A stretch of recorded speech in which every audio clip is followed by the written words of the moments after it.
मुख्यमंत्री विष्णुदेव सहाय के गोवा दौरे से है, जहां पर आज उनका दूसरा दिन है गोवा दौरे का। सबसे पहले सीएम विष्णुदेव सहाय ने कल रात्रि में गोवा के मुख्यमंत्री डॉक्टर प्रमोद सावंत से उनके निवास पर मुलाकात की। इसके बाद इस अवसर पर दोनों मुख्यमंत्री के बीच आपसी सहयोग और साझा हितों से जुड़े विषयों पर आत्मीय चर्चा भी हुई। इसके बाद सीएम सहाय गोवा में आयोजित आदि लोकोत्सव कार्यक्रम में शामिल हुए। सीएम सहाय शाम करीब 6 बजे गोवा से रायपुर के लिए रवाना होंगे।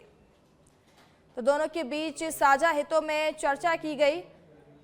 2 दिवसीय दौरे पर है छत्तीसगढ़ के मुख्यमंत्री विष्णुदेव सहाय। आज दूसरा दिन है और शाम 6 बजे माफ कीजिएगा, मुख्यमंत्री रवाना हो जाएंगे रायपुर के लिए।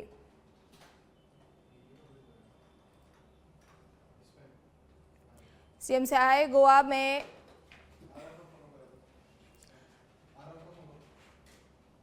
सीएम सहाय ने गोवा के मुख्यमंत्री सावंत से मुलाकात की। तस्वीरों में आप देख सकते हैं, दोनों के बीच साझा हितों पर चर्चा की गई है।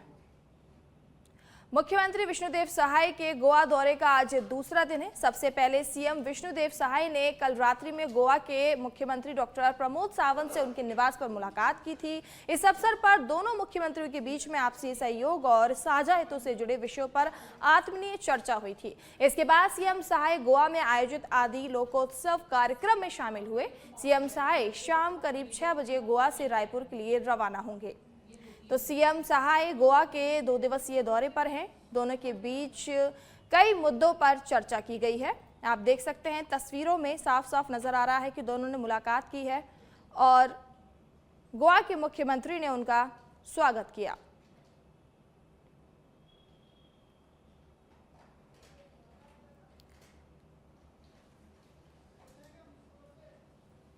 सीएम सहाय गोवा में आदि लोकोत्सव में भी शामिल हुए।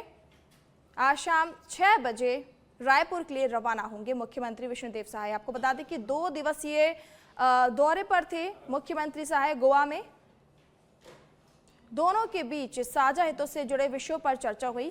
गोवा के मुख्यमंत्री ने विष्णुदेव सहाय का स्वागत किया गुलदस्ता देकर। 2 दिवसीय दौरे पर हैं। इस खबर पर ज्यादा जानकारी के लिए आरव जुड़ चुके हैं। आरव, मुख्यमंत्री विष्णुदेव सहाय 2 दिवसीय गोवा के दौरे पर हैं, किन मुद्दों पर चर्चा हुई होगी? जी जी, मैं बता देता हूँ कि गोवा के 2 दिवसीय दौरे पर विष्णुदेव सहाय गए हुए हैं और वहाँ पर बस्तर में जैसे नक्सलवाद का खात्मा हो रहा है, छत्तीसगढ़ में नहीं औद्योगिक नीति आ रही है, औद्योगिक नीति के तहत कई मुद्दों पर अहम चर्चा की जा रही है। वहीं विष्णुदेव सहाय ने गोवा के प्रवास पर वहाँ के मुख्यमंत्री प्रमोद सावंत से सौजन्य मुलाकात की है। दोनों की काफी लंबी चर्चा हुई है और लंबी चर्चा पे कहीं ना कहीं कई समझाइश मुद्दों पे बातचीत हुई है। उन मुद्दों को और आत्मीय सहयोग से कहीं ना कहीं छत्तीसगढ़ में जो औद्योगिक नीति है उसके तहत कई नए रोजगार के आयाम स्थापित होंगे। यहाँ तक कि बताया जा रहा है कि गोवा के टूरिज्म को देखते हुए छत्तीसगढ़ में भी टूरिज्म को लेकर भी कई नए रास्ते खोले जाएंगे, जिसको लेकर कहीं ना कहीं 2 दिवसीय दौरा रहा है। आज विष्णुदेव सहाय की शाम को अभी रायपुर पहुंचने वाले हैं और रायपुर पहुंचने के बाद मीडिया से बातचीत में आगे बताया जाएगा कि क्या प्लान था, क्या क्या महत्वपूर्ण मुद्दों पे बात हुई है। जी बिल्कुल, आपने ठीक कहा कि जिस तरीके से गोवा टूरिस्ट हब के लिए पहचाना जाता है, उसी तरह से छत्तीसगढ़ को लेकर भी दोनों मुख्यमंत्री के बीच में चर्चा हुई होगी इस बारे में। और आज शाम 6 बजे रायपुर जब मुख्यमंत्री पहुंच जाएंगे तो उस पर चर्चा कर सकते हैं पीसी के माध्यम से।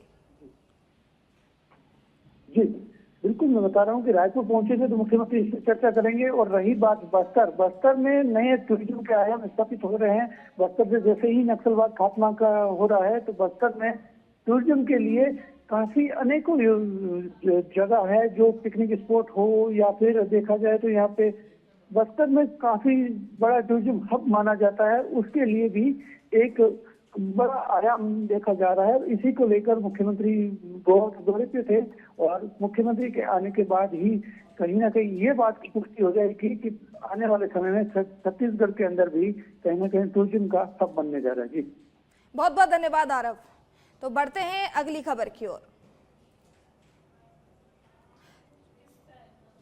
छत्तीसगढ़ के बलरामपुर जिले से खबर है, जहां जिले के कलेक्टर राजेंद्र कुमार कटारा एवं पुलिस अधीक्षक वैभव बैंकर ने बताया कि तातपानी के महोत्सव की शुरुआत 14 जनवरी से होगी और मकर संक्रांति के अवसर पर लगने वाले मेले में काफी दूर दूर से हजारों की संख्या में लोग पहुंचते हैं। इस 3 दिवसीय महोत्सव के पहले दिन मुख्यमंत्री विष्णुदेव साय सहित कई मंत्री और विधायक भी शामिल होंगे। वहीं मुख्यमंत्री कन्या विवाह योजना के तहत पिछले दिन लगभग 200 से जोड़ों का विवाह कराएंगे। इसके अलावा जिले को करोड़ों रुपए के विकास कार्यों की सौगात भी मिलेगी। साथ ही महोत्सव की सुरक्षा के भी कड़े इंतजाम किए जा रहे हैं। आपको बता दें कि कार्यक्रम में 29 विभागों की प्रदर्शनी लगाई जाएगी। साथ ही तीनों दिन बॉलीवुड और हॉलीवुड के सांस्कृतिक कलाकार अपनी प्रस्तुति देंगे।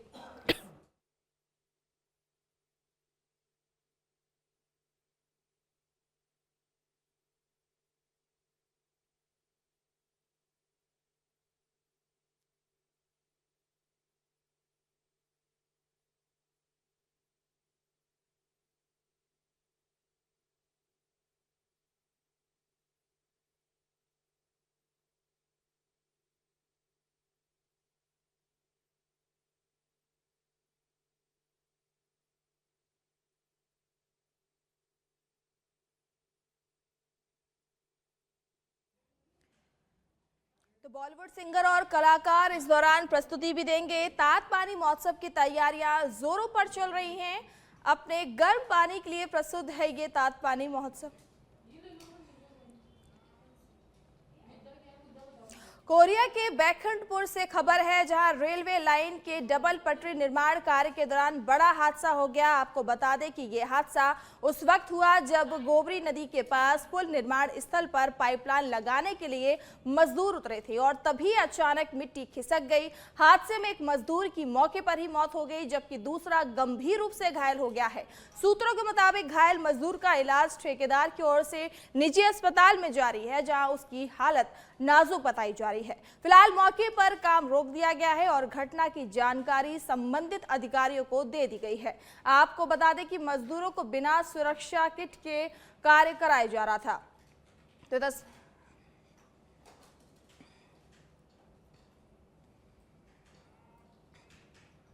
खबर सुकमा से है, जहां विकास की गाथा के बीच ग्रामीण इलाकों में शासकीय तंत्र की पोल खुली है। जहर का सेवन करने वाले मरीज को जिला अस्पताल रेफर किया गया था, लेकिन मौके पर एम्बुलेंस की सुविधा उपलब्ध न होने से मरीज को खाट में लाद कर ले जाना पड़ा।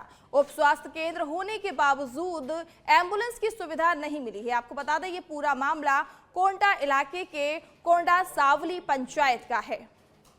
तो स्वास्थ्य विभाग की पोल खुलती हुई साफ साफ इन तस्वीरों में नजर आ रही है कि किस तरीके से एम्बुलेंस होने के बाद भी मरीज को खाट पर बिठालकर लिटाल कर लेकर ले जाया जा रहा है, जो कहीं ना कहीं स्वास्थ्य विभाग की पोल खोलती है।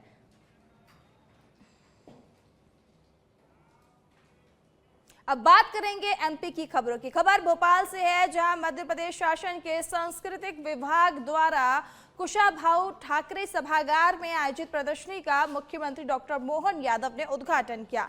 ये प्रदर्शनी वर्ष 2022 और 23 के लिए डॉक्टर विष्णु श्रीधर वाकड़र राष्ट्रीय सम्मान से सम्मानित पद्मश्री डॉक्टर यशोधर मठपाल द्वारा बनाए गए रेखा चित्रों पर आधारित है। इस दौरान मुख्यमंत्री ने मिट्टी का दिया बनाकर भारतीय संस्कृति और परंपराओं के प्रति अपनी आस्था भी व्यक्त की। साथ ही मुख्यमंत्री मोहन यादव ने डॉक्टर विष्णु श्रीधर वाकड़कर के ऐतिहासिक योगदानों का उल्लेख करते हुए उज्जैन के पास शुद्ध समय की गणना में उनके योगदान को याद किया और उनकी राजनीतिक दूरदर्शिता और विचारों के प्रति प्रतिबद्धता की सराहना की। साथ ही उन्होंने आपातकाल के दौरान पद्मश्री सम्मान को अपनी शर्तों पर स्वीकार करने के प्रसंग का भी उल्लेख किया।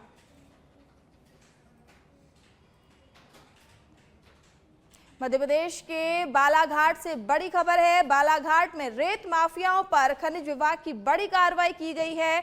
वैनगंगा नदी से बड़े पैमाने पर रेत का हो रहा था अवैध खनन। रेत के अवैध खनन के लिए बनाए गए मार्ग को मशीन से खुदवाया गया। नगर मुख्यालय से लगे ग्राम कनकी में लंबे समय से रेत निकाली जा रही थी। तो बालाघाट में रेत माफियाओं पर बड़ी कार्रवाई की गई है।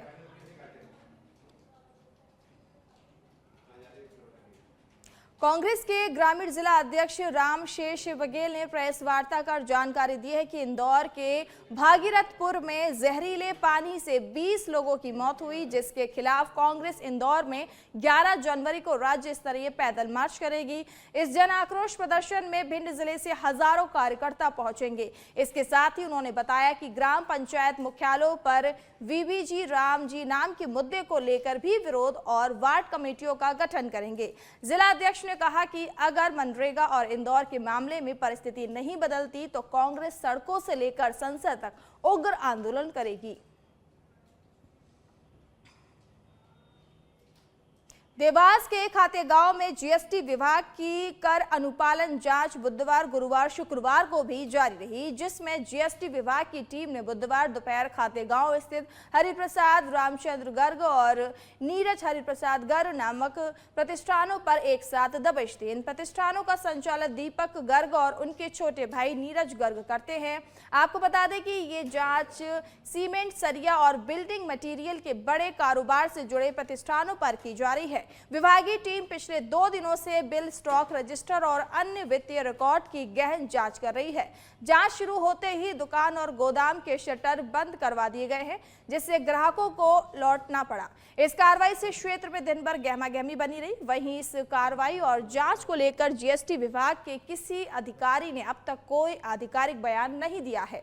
जांच के निष्कर्ष सामने आने के बाद ही संभावित कर अनियमितताओं और आगे की कार्रवाई पर स्थिति स्पष्ट की जाएगी।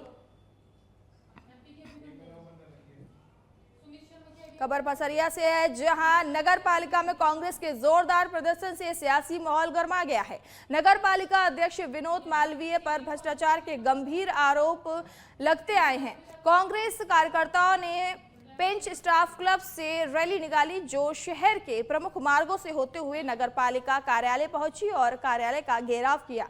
प्रदर्शन के दौरान कांग्रेस कार्यकर्ताओं ने नगर पालिका अध्यक्ष और भाजपा सरकार के खिलाफ जमकर नारेबाजी भी की। कार्यालय के सामने आयोजित सभा को विधायक सोहन वाल्मीकि, पूर्व नपा अध्यक्ष गोविंद राय, ब्लॉक कांग्रेस अध्यक्ष कमल राय, नेता प्रतिपक्ष वीर बहादुर सिंह सहित कई अन्य नेताओं ने संबोधित किया। वक्ताओं ने कथित ऑडियो का हवाला देते हुए भाजपा संगठन, सांसद और नगर पालिका अध्यक्ष पर तीखा हमला बोला और आरोप लगाया कि नगर पालिका में भ्रष्टाचार चरम पर है और आम जनता के कार्यों में अनियमितताएं हो रही हैं।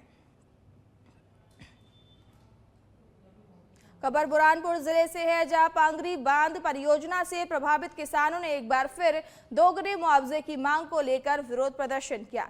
किसानों ने आदि मानव आंदोलन के तहत अपनी कमर पर केले के पत्ते और सिर पर सागवान के पत्ते बांधकर सरकार के खिलाफ प्रदर्शन किया। बता दें कि पिछले 2 सालों से किसान अलग अलग तरीकों से विरोध प्रदर्शन कर रहे हैं। किसानों की मुख्य मांग है कि भूमि अधिग्रहण कानून 2013 के अनुसार उन्हें ग्रामीण क्षेत्रों में दोगुना मुआवजा और तोषण का अधिकार मिलना चाहिए। वही आंदोलन का नेतृत्व कर रहे डॉक्टर रवि कुमार पटेल ने कहा कि सरकार न्यूनतम मुआवजा देकर किसानों को आदि मानव जैसा जीवन जीने पर मजबूर करना चाहती है, जहां उन्हें स्वास्थ्य, शिक्षा सुविधा या रोटी, कपड़ा और मकान की आवश्यकता ना हो। उन्होंने चेतावनी दी है कि यदि सरकार का यही रवैया रहा तो उन्हें उग्र आंदोलन करने के लिए विवश होना पड़ेगा। पूरे विधायक का जन्मदिन रात के 12 बजे से ही बड़े धूमधाम से उनके समर्थकों के द्वारा मनाया जा रहा है। आज 4 डिग्री टेम्परेचर होने के बावजूद भी, इतनी सर्दी के बावजूद भी उनके समर्थकों का सुबह से आने जाने का लगा हुआ है। इतनी भीड़ एकत्रित हो रही थी कि इसमें बन रही थी और उनको बताता है कि वो कितने नेक दिल इंसान है, विकास के मसीहा हैं। पूरे विधायक जन जन के लाडले युवाओं के प्रेरणा स्रोत है और आगे चलकर जनता उनको अच्छा संदेश देना चाहती है। जनप्रिय जन नेता माननीय संजीव सिंह संजू भैया का जन्मदिन है और रात्रि 12 बजे से ही जन्मदिन यहाँ समर्थकों ने बहुत धूमधाम से मनाया। हम सब भाइयों ने बहुत धूमधाम से मनाया। पूरे क्षेत्रवासी आए हुए हैं। रात्रि 12 बजे से लोगों का हुजूम लगाया, तांता लगाया। सभी ने अपने नेता को, जनप्रिय नेता को आकर बधाइयाँ दी।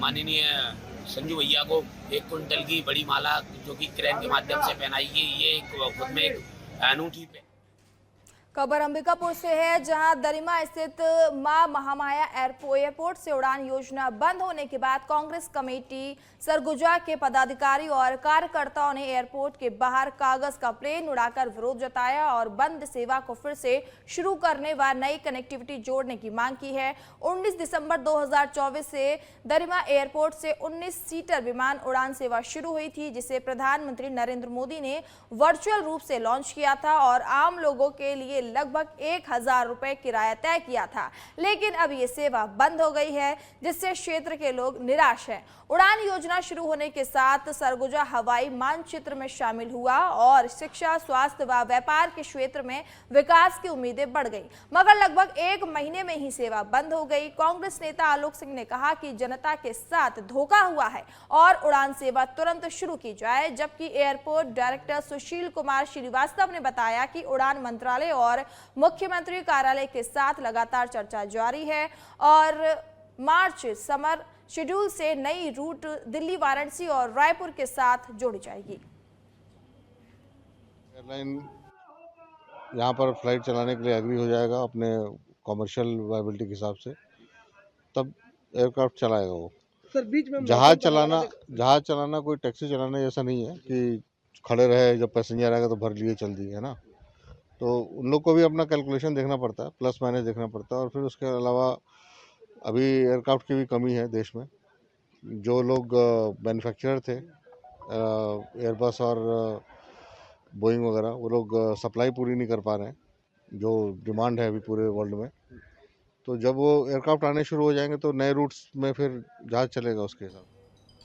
छत्तीसगढ़ के दंतेवाड़ा से बड़ी खबर है। दंतेवाड़ा जिले में कुल 63 नक्सलियों ने एक साथ आत्मसमर्पण किया। आत्मसमर्पित माओवादी दरभा डिवीजन, दक्षिण बस्तर, पश्चिम बस्तर, माड़ क्षेत्र और उड़ीसा राज्य के सक्रिय थे। इन आत्मसमर्पित नक्सलियों में 18 महिला और 45 पुरुष माओवादी शामिल हैं। जानकारी के अनुसार आत्मसमर्पित कैडर में 8 लाख के 7 इनामी, 5 लाख के 7, 2 लाख के 8 और 1 लाख के 11 और 50,000 के 3 इनामी नक्सली शामिल हैं। कुल मिलाकर इन पर 1,19,50,000 रुपए का इनाम घोषित था। यह आत्मसमर्पण नक्सलवाद के खिलाफ चलाए जा रहे हैं अभियानों और पुनर्वास नीति की बड़ी सफलता के रूप में इसे देखा जा रहा है। 63 कुल माओवादियों ने आत्मसमर्पण किया है। इनमें 63 में 36 ऐसे माओवादी हैं जिन पर शासन द्वारा पूर्व से इनाम घोषित था। इसमें अगर देखा जाएगा तो 18 महिला माओवादी हैं और 45 पुरुष माओवादी जिन्होंने आत्मसमर्पण किया है। अगर देखा जाए तो 8 लाख के 7 इनामी हैं, 5 लाख के 7 माओवादी हैं, 2 लाख के 8 माओवादी हैं, 1 लाख जिनके ऊपर इनाम था 11 है और 50,000 ऐसे 3 इनामी माओवादी हैं। अगर इनकी कुल राशि की जाए तो 1,19,50,000 रुपए है। ये पूरे अगर 63 माओवादियों का हम लोग देखें, इसमें विशेष योगदान मैं कहूँ तो डीआरजी, बस्तर फाइटर, सीआरपीएफ विशेषकर 111वीं वाहिनी, 195वीं वाहिनी, 230वीं वाहिनी का रोल रहा है और लगातार हम लोगों का प्रयास रहा है। विगत 2 वर्षों में आपने देखा होगा कि लगातार हम लोग ऑपरेशंस किए, जिसके विभिन्न मुठभेड़ों में सिक्योरिटी फोर्सेस को सफलताएं मिली है।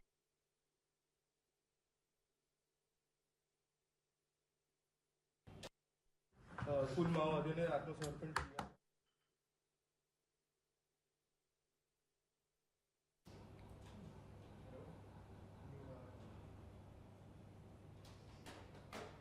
तो आत्मसमर्पित नक्सली की तस्वीरें आप देख सकते हैं कि 18 महिला और 45 पुरुष माओवादी इसमें शामिल हैं। दंतेवाड़ा में 63 नक्सलियों ने खुद आत्मसमर्पण किया।